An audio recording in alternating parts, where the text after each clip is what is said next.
Hulle is dalk nuut op die politieke toneel, maar die Nationalist Colored Party is van voorneme om groot opgang te maak.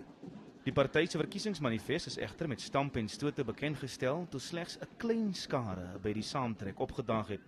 Tog is partyleier Frank Martin oortuig dat die party gereed sal wees vir die verkiesing op 3 Augustus. Martin was in die middelpunt van 'n omstrede behuisingsskandaal in Delft. Hy het in 2010 van die DA weggebreek. Die party stel sy vizier op bruin kiesers in die Wes-Kaap.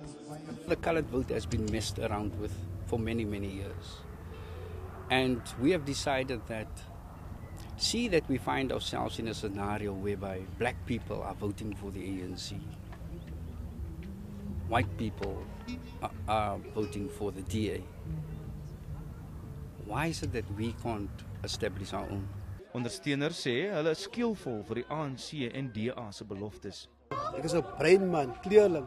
So die wat die DA, die ANC vir ons dit weer gedoen het, is bokkerrol. Vir ons mense is bokkerrol want ons sien niks. Ons hang aan die agterste van hierdie partye. So ons moet uitstraal man, om vorentoe kom na vore. Om vir ons bewys as kleurlinge om in die community 'n voorbeeld te stel wie ons en wat ons is. Dat wil sê ek as kleurlinge, ek is proud op my colored party. So ek gaan nergens meer gee.